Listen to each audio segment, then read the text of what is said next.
Hi friends, today we can see how to generate date of the given day within the entered date limits in Java. First, we'll explain the expectation, then we will explain steps, and then we'll move on to coding part. At last, we will execute and see the result. First, let us consider as the input given for the start date is 1 December 2018 and for end date 11th December 2018 is given, and the day for which the date need to be generated is given as Monday. You can see that between 1 December 2018 and 11 December 2018 there are two Mondays, that is 3rd December 2018 and 10th December 2018. This need to be print at last.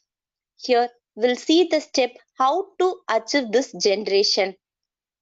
To generate the dates of the day, we need to get the start date and end date.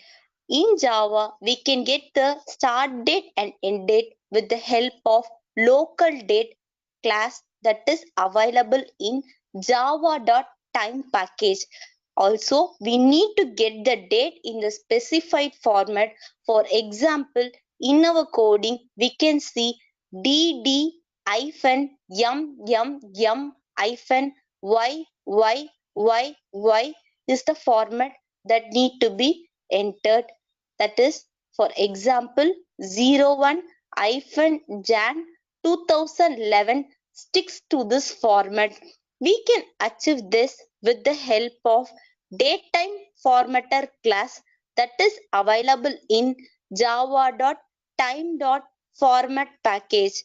If the user doesn't enter the start date or end date in the proper format, that is according to our example dd-yum-yum-yyyy, then exception need to be thrown. But if a user entered the proper start date and end date, then it will start prompting for day from the user.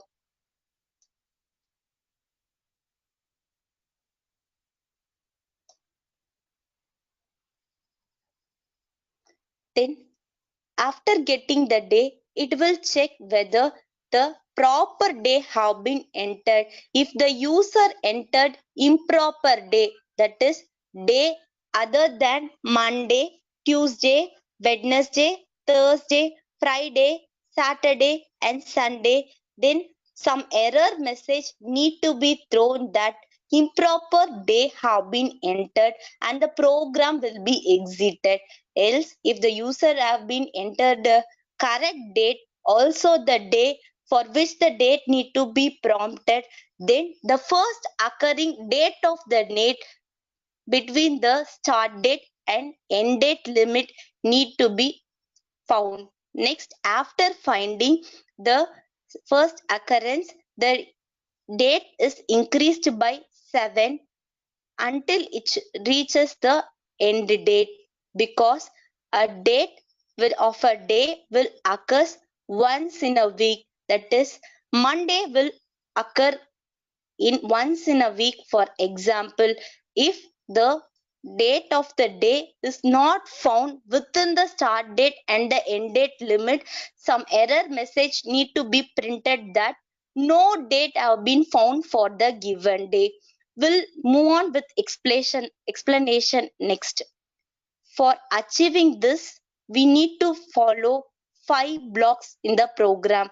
That is, at first we need to get the input date, that is start date and end date from the user in the specified format, that is dd-yum-yum-yum-yyyy. After accepting proper input date in the specified format, we need to check end date should be greater than start date. That is, start date need to be a lower limit of the generation of the date of the day, and end date need to be the upper limit, that is end date should be the end of the generation. After accepting this, we can move to next block. That is, after accepting the date, it will prompts for the day for which the generation need to be made. Need to check the day is proper or not. After that, it needs to find the first occurring date of the date between the limits. After that, the generation starts. These are the first 5 blocks that need to be followed to achieve the date of the day generation. We'll explain the first step now. Accept the input date, that is start date and end date in the specified format. To accept the input, as we all know, scanner class is used. Then datetime formatter is a class that is used to specify the format in which the date need to be taken. That is, in our coding, we can consider dd-mmm-yyyy is the format.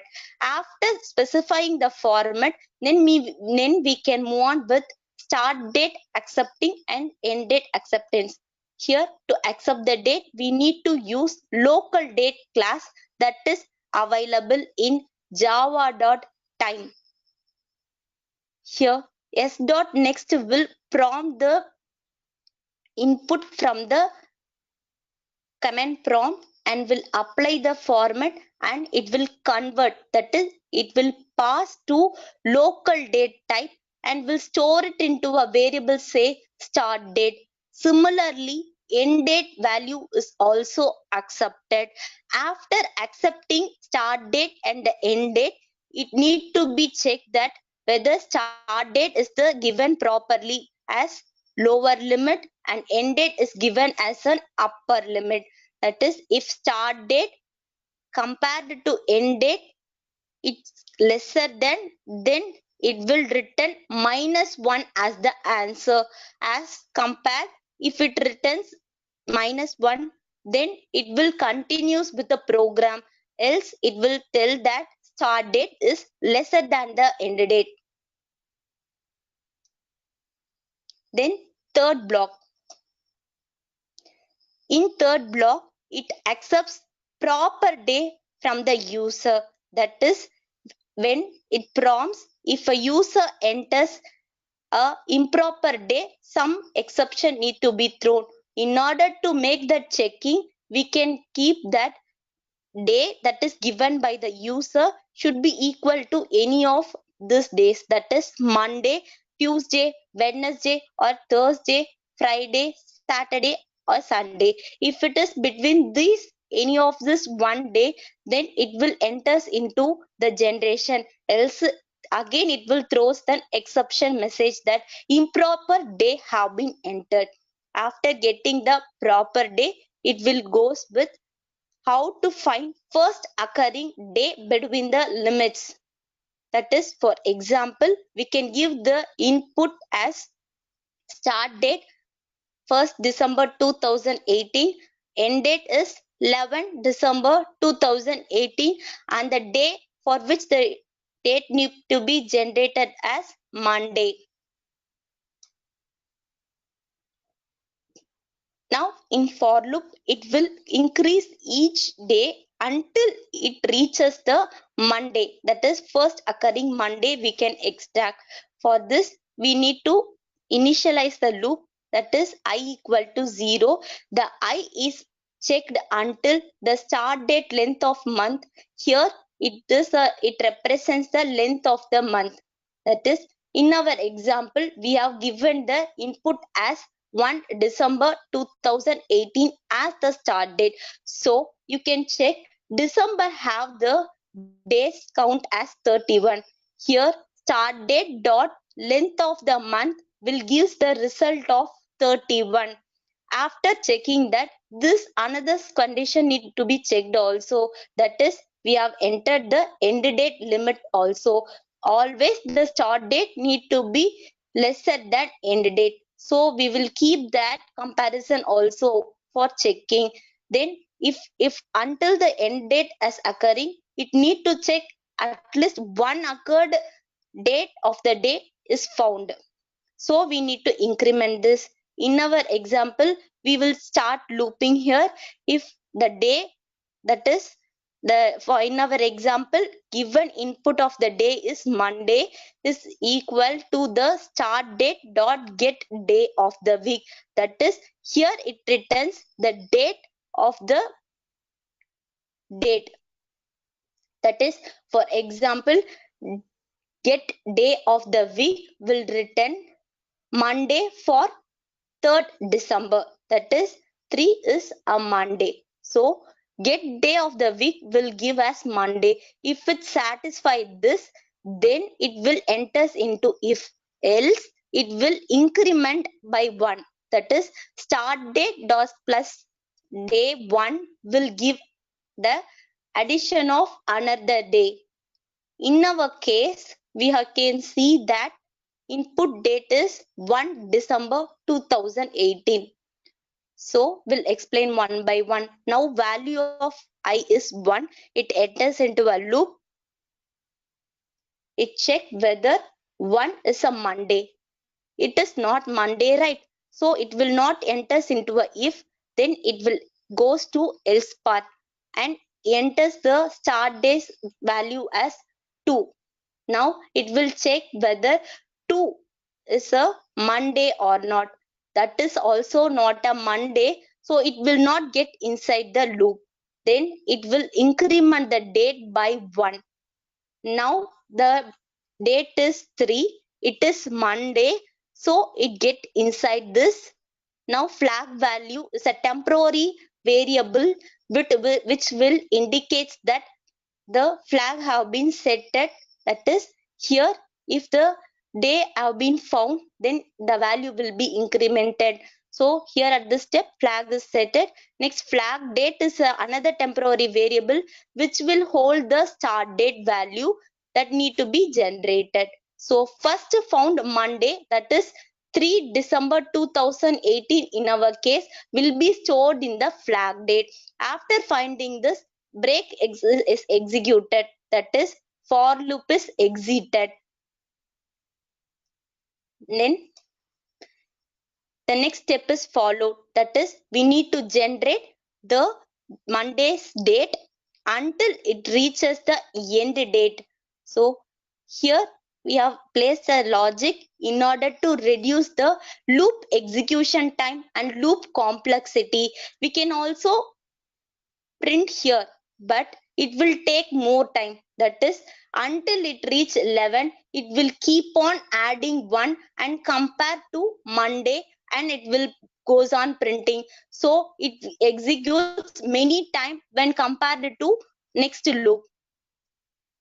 So here just we are going to add 7 to the first found Monday, so that we will reduce a loop complexity. Here we can find that a Monday will occur once in a week, that is once in a 7 day. So we are just adding 7 day to it until it reaches the end date. Now you can move on to the coding part. To accept the start date and the end date, we need to use scanner class. Scanner class is the input class that is available in Java. To use the scanner class, we need to import java.util.scanner. Then we need to create the object for this, that is class name scanner, object name equal to new operator, then scanner class name, and system.in is passed as an argument in order to accept the input from the command prompt. With the help of this scanner class object, we can get the input from the console. At first, we need to get the date input. Also, we need to define the format for the input date that we are going to get. We can define the format with the help of datetime formatter class that is available in java.time.format package. So we will be importing that package, then we can use it. Here date formatter type is declared, and format is declared, then date formatted dot of pattern will fix the pattern. In our example, I have provided as dd hyphen hyphen y as we discussed in our slide example. Then here it will prompts for start date. Next, the input string that have been provided in the command prompt for start date is checked for the format, that is dd hyphen hyphen y, and if it is success, it will convert to type of local date, that is it will pass to type of local date and store the variable of type local date, that is start date. If the passing is not succeeded, that is if the user have entered in the improper format, then the exception will be thrown. So why we have placed the try block code here. You can see at the end we have printed that please enter proper date in the format. If the format is given proper,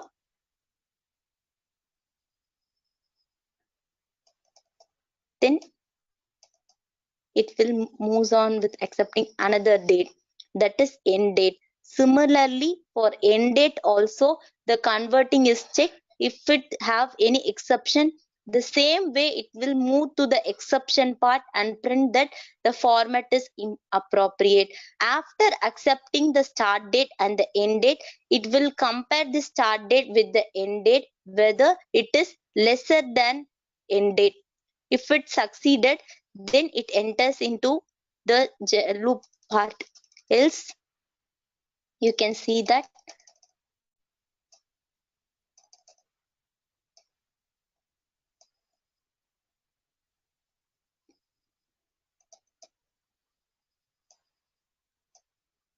end date is lesser than the start date. If everything is fine, then it will start prompting for the day for which the date need to be generated. So, after comparing, it prompts for the day for which the date need to be generated. Then we will be entering the day. The scanner class will help us to get the input from the prompt, and it will be stored into a day variable. After accepting this, the flag date is set to a null.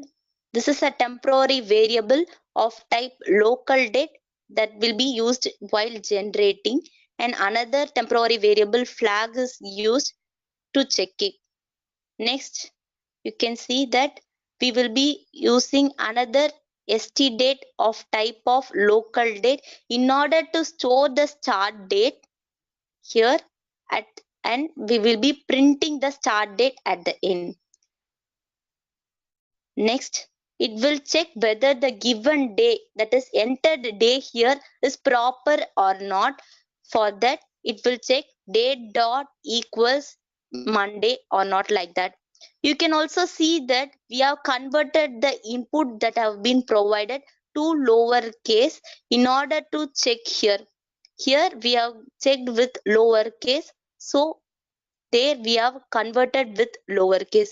Two lowercase function will convert the string, that is s dot next we have entered to lowercase and store in a day variable. So here it will check whether the day is equal to Monday or Tuesday, like that. Any of, if it satisfy any of the weekdays, then it will enters into the generation. Else it will print the error message. You can see, please enter proper day of the week. If the user have provided the proper date, then it will enter the date of the day generation. As we discussed, this is the logic to get the first occurring date of the day. After fixing the flag value and flag date with the start date, the loop is exited. Then it will check whether flag is equal to 0. If the flag is not equal to 0, it enters to a generation, else it will print the error message. That is, if the first occurrence is found, then it will print, else it moves on with else part. That is, no date have been found between the limits.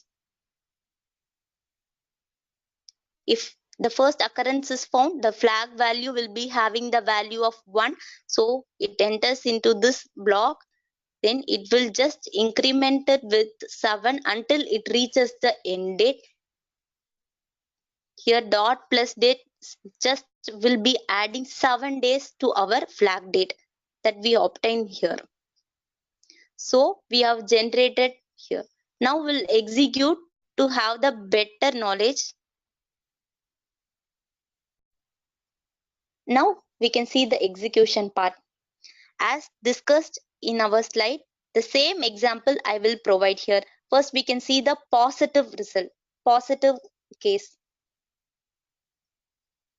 That is, as discussed in our slide, I will give the start date as 01 December 2018 and 11 December 2018.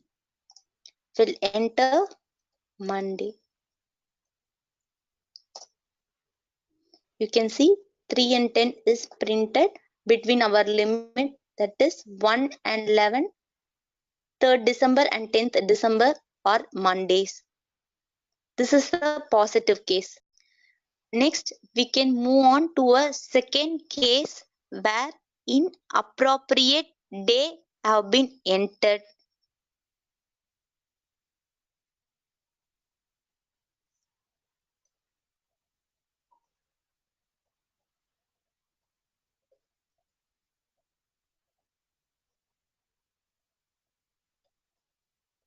Here, I will give a inappropriate day.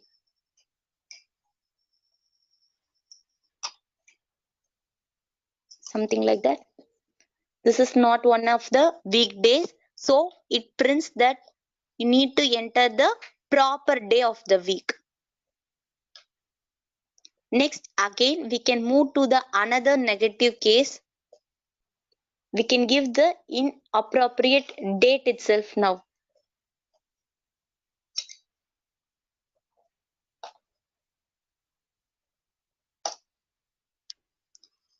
You can see that HAL is not a month name. So it says that please enter the proper date in the format. So another case is also we need to check. In this case, we can see that between December 1 and December 6, there is no Friday available. We can check that case too now. I will enter start date as 01 December 2018. That is Saturday, and until 6 I will give.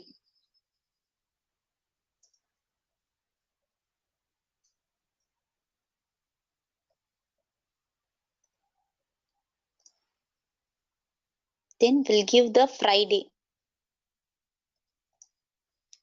You can check that no date have been found for the Friday between this limit. So we have generated the date of the given day. Hope you understand the video. You can download the code from Git. Have a nice day.